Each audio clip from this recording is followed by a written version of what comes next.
Selamat sore pemirsa, bagaimana kabar minggu sore Anda? Semoga liburan Anda menyenangkan dan Anda selalu diberkahi dengan kesehatan.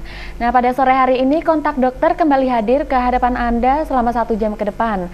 Bagi Anda yang memiliki gangguan kesehatan, kami di sini telah menghadirkan dokter yang kompeten dalam bidangnya untuk membantu Anda memberikan solusi atau minimal konsultasi mengenai gangguan kesehatan Anda. Anda dapat menghubungi kami di 024 746 5353. Dan pada sore hari ini pemirsa, tema yang diangkat dalam kontak dokter sore hari ini adalah pengaruh doa dalam pengobatan di dalam gangguan kesehatan. Apapun penyakitnya, doa itu sangat amat penting karena sesuai dengan kemarin ada pengalaman saya juga seperti apa peranan doa dan harusnya berikhtiar kepada Allah, dan ternyata agak dilupakan ketika seorang individu itu mengalami satu gangguan kesehatan, pasti yang dituju langsung dokter. Nah, sore hari ini kita akan berbagi pengalaman juga, ada narasumber, ada dokter, dan ada juga seorang pasien yang telah mengalami kesembuhan, alhamdulillah ini. Langsung saja kita sapa pemirsa. Selamat sore Bapak Dr. Alex. Sore Mbak. Bagaimana kabarnya? Alhamdulillah baik. Sehat ya? Sehat Mbak. Sehat. Nah, semangat ya Dok ya, ini semangat Mbak. Siap untuk memberikan sedikit pengalaman dan berbagi ya untuk masyarakat Allah, kita. Siap. Baik, dan di sebelah Bapak Dr. Alex telah hadir Bapak Tukiman. Selamat sore Bapak. Selamat sore. Nah, nanti siap diceritakan ya Bapak bagaimana pengalamannya selama sakit dan hingga sembuh. Sekarang sudah sembuh ya Pak ya? Alhamdulillah. Alhamdulillah. Nah, ini Pak Dokter, bisa diceritakan sedikit ketika kita mengalami satu penyakit. Nah, ini sakit ini seperti apa sih seharusnya dalam menyikapi terlebih dahulu, mungkin memandangnya seperti apa? Iya. Assalamualaikum warahmatullahi wabarakatuh. Pemirsa Semarang TV yang kami hormati, bahwasanya dalam hidup ini tidak mungkin kita itu 100% full seumur hidup sehat, tidak mungkin. Pasti ada ujian yang namanya sakit. Nah, pada saat kita diuji sakit inilah sebenarnya makna dari ujian sakit ini, selain memang secara fisik kita itu mungkin kena kuman, kena virus, kena bakteri, kena parasit, kena amuba, kena penyakit degeneratif, kena penyakit yang macam-macam, itu secara fisik. Tapi lebih dari itu, hikmah dari ujian sakit ini adalah agar kita kembali kepada Allah, ingat kepada Allah, minta tolong lagi kepada Allah. Tadi Mbak Mentari sedikit cerita pengalaman pribadi. Iya. Nah, ini nanti penting ini Mbak, ini perlu diceritakan. Karena memang kita banyak belajar dari pengalaman itu lebih mantap dan lebih meyakinkan daripada diceritakan, daripada teori-teori belaka. Iya. Tapi kalau sesuatu yang sudah kejadian, sudah ada startnya, ada prosesnya, ada endingnya, ini sesuatu yang benang merahnya itu udah kebaca semua. Iya. Hikmah besar dari sebuah kejadian sakit ini begitu dari awal proses kemudian sembuh, ini sebuah benang merah yang sudah bisa kita baca dan bisa kita ambil hikmahnya. Ya, contohnya terkait dengan ujian yang pernah menimpa Pak Tukiman ini. Iya. Jadi pemirsa, subhanallah, suatu saat saya kedatangan pasien, saya dokter umum, saya praktek sebagai dokter umum. Iya. Suatu saat kedatangan pasien yang namanya Pak Tukiman.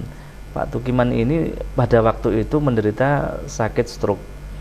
Pada saat ke tempat saya sudah mulai masuk minggu ketiga, beliau tidak bisa berdiri, lumpuh di sebelah kiri, dan kalau secara keilmuan ini memang harus ditangani oleh dokter saraf di rumah sakit.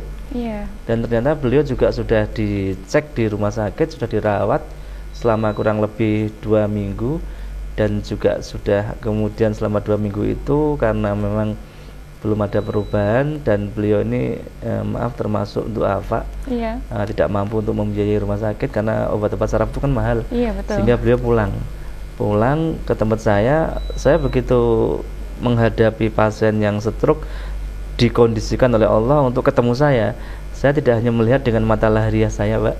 Saya melihat dengan mata batin saya, ini kelihatannya akan ada hikmah besar. Pasien yang seharusnya di luar kompetensi saya, tapi kenapa oleh Allah disuruh ke tempat saya dan saya disuruh Allah untuk memeriksa dan mengobatinya. Nah, sehingga pada saat itu yang saya lakukan pertama kali ke Pak Tukiman ini, pemirsa, ini sekali lagi bukan untuk riak, tapi semata-mata untuk kita share hikmah. Ayo, kejadian yang sudah ditakdirkan Allah ini yang penuh dengan hikmah, kita pelajari dan kita ambil hikmahnya dan kita tiru yang baik. Ya, jadi Pak Tukiman ini saya datengin karena dia nggak bisa ke rumah saya datengin dan memang betul lumpuh. Saya tes untuk berdiri tidak bisa sama sekali, harus dibopong 2 orang. Ya, sehingga waktu itu yang saya sampaikan pertama kali ke Pak Tukiman, Pak, sekarang ini saatnya jenengan yakin dengan kuasa Allah. Ini kalau secara teori, secara medis, stroke udah 3 minggu, masuk minggu ketiga, ini sudah masuk stroke yang in evolution. Apa itu, Dok? Jadi ini stroke kan ada 4 ya. Pertama TIA, transient ischemic attack, itu dalam waktu 1 kali 24 jam dia bisa pulih. Stroke yang kedua itu RIND, jadi dia reversible dalam waktu kurang lebih 1 minggu dia bisa kembali. Kalau kemudian yang stroke in evolution itu masuk minggu kedua sampai 1 bulan, itu bisa terjadi sebuah kelumpuhan yang menetap. Kemudian yang terakhir sebulan, kalau dia nggak teratasi, benar-benar stroke komplit. Yang sudah benar-benar komplit stroke-nya, total, tidak bisa diapa-apakan lagi. Ini masuk stroke in evolution, masih ada harapan. Tapi karena ini beliau sudah tidak mampu ikhtiar secara medis di rumah sakit, maka beliau pulang paksa, sehingga yang pertama kali saya lakukan, karena ini sudah saya yakin kalau hanya dengan medis sudah tidak mungkin, karena sudah dibuktikan dengan fakta. Ya, kemudian saya ajak beliau untuk ingat Allah. Pak, ingat kuasa Allah. Allah itu sudah menakdirkan jenengan begitu sempurna dari ujung rambut sampai ujung kaki, sudah menakdirkan langit dan bumi begitu canggih, begitu hebat, bumi laut dengan segala isinya, langit yang begitu luas tanpa penyangga, begitu hebat. Jenengan harus yakin atas kuasa Allah untuk menyembuhkan sakit dengan yang namanya stroke, mudah sekali. Saya alhamdulillah waktu itu mantap, Mbak, karena saya melihat beliau ini tulang punggung tetapi nggak bisa bekerja, punya anak, punya istri, masih banyak tanggungan. Masya Allah, betapa ini beban yang sangat berat. Harus yakin ya, Pak, yakin, Pak. Akhirnya beliau juga ikut yakin. Alhamdulillah saya memotivasinya itu diizinkan Allah untuk mantap gitu. Yang kedua, Pak, setelah jenengan yakin atas kuasa Allah, jenengan harus ikhlas menerima takdir Allah ini dengan hati yang paling dalam, yang tulus. Kenapa ikhlas? Karena kenikmatan yang sudah diberikan Allah kepada panjenengan, lihat lagi di badan kita ini aja, nggak usah jauh-jauh, dari ujung rambut sampai ujung kaki ini penuh dengan kenikmatan Allah yang tidak terhitung dengan nilai apapun. Kalau diibaratkan ini, Pak, lautan kenikmatan Allah ini ada debu ujian. Stroke ini seperti debu dalam lautan kenikmatan Allah, jadi nggak ada bandingannya, jauh kecil ya. Makanya harus ikhlas menerima ini, karena ini kehendak dari yang maha sayang, yang maha kasih kepada panjenengan. Saya juga sekaligus ngecas diri saya sendiri sebenarnya ya. Yang ketiga, Pak, pasrahkan semuanya ini kepada Allah. Kekuatan manusia terbatas, kemampuan manusia terbatas, kekuatan Allah tanpa batas. Saatnya sekarang ini yakin pada Allah, ikhlas dengan ketentuan Allah, pasrahkan total kepada Allah. Biar Allah ini yang mengatasi semua, biar Allah ini yang mengurusi semua, sambil kita tetap berikhtiar secara wajar. Alhamdulillah, beliau kelihatan sekali yakin dan ikhlas dan pasrah karena nggak ada jalan lain. Saat itu juga kemudian kita kondisikan untuk berdoa, ya, berdoa dengan kata-kata yang spesifik, yang khusus untuk permasalahan penyakitnya ini. Jadi dengan sebuah narasi yang memang spesifik itu, dengan keikhlasan hati yang tulus, dengan keyakinan atas kuasa Allah yang mantap, dengan kepasrahan total kepada Allah, doa ini hati langsung tembus ke Allah. Saya yakin itu, Mbak. Syaratnya tadi ya, ketiga ini memenuhi syarat. Kebetulan beliau ini juga mengikuti apa yang kita sampaikan karena sudah kepepet ya. Kemudian beliau saya ajarkan berdoa caranya, ya Allah, walaupun saya sakit stroke seperti ini, saya ikhlas ya Allah, saya pasrahkan ini semua kepadamu ya Allah. Saya tuntun, Mbak, saya tuntun sambil saya tambahi terapi ikhtiarnya totok. Kita totok di beberapa tempat ya, di beberapa titik yang memang itu merupakan titik-titik garis meridian. Ibaratnya itu seperti saklar energi. Jadi kalau pengobatan medis Cina itu ada garis imajiner yang namanya garis meridian. Di lokasi-lokasi itu kita totok sebagai sarana ikhtiar. Tapi nomor satu Allah dulu.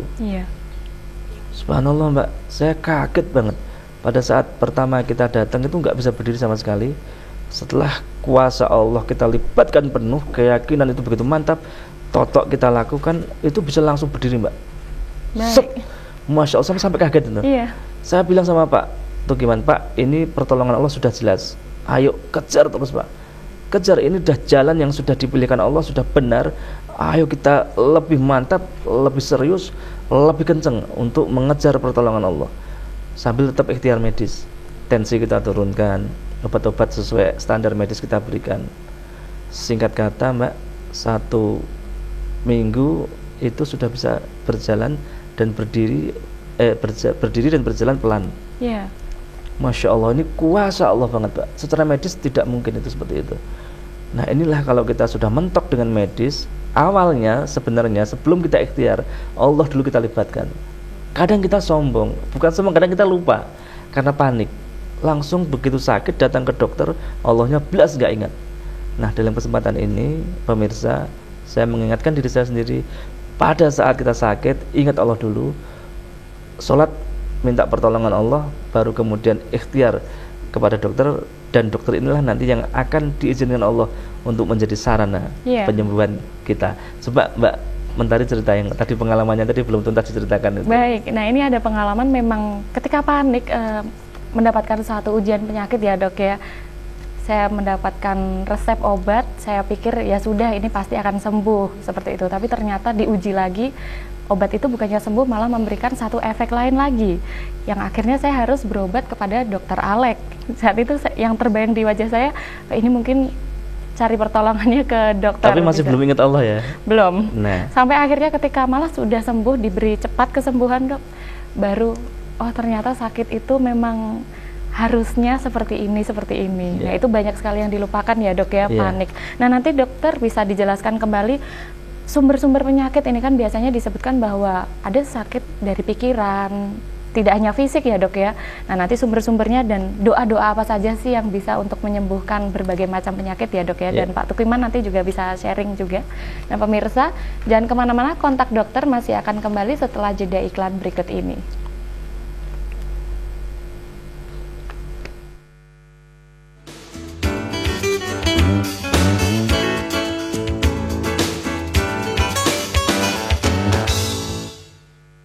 Cakra Semarang TV mempersembahkan Cakra Production House. Cakra Production House siap melayani dokumentasi event, pembuatan company profile, dan juga pembuatan iklan. Dikerjakan dengan peralatan standar penyiaran dengan tenaga-tenaga yang sudah berpengalaman.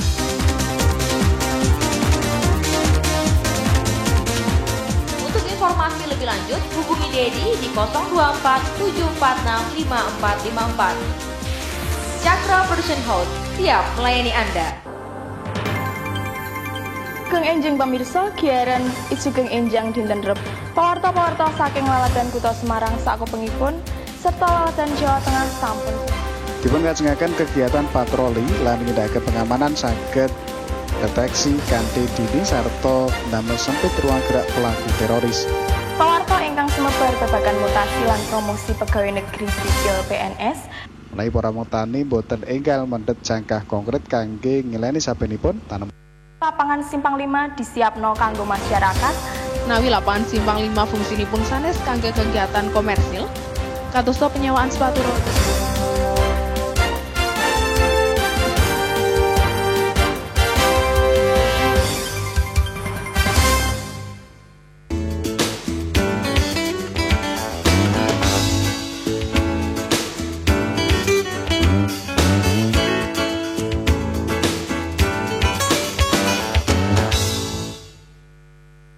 Terima kasih pemirsa, Anda masih bersama kami dalam Kontak Dokter.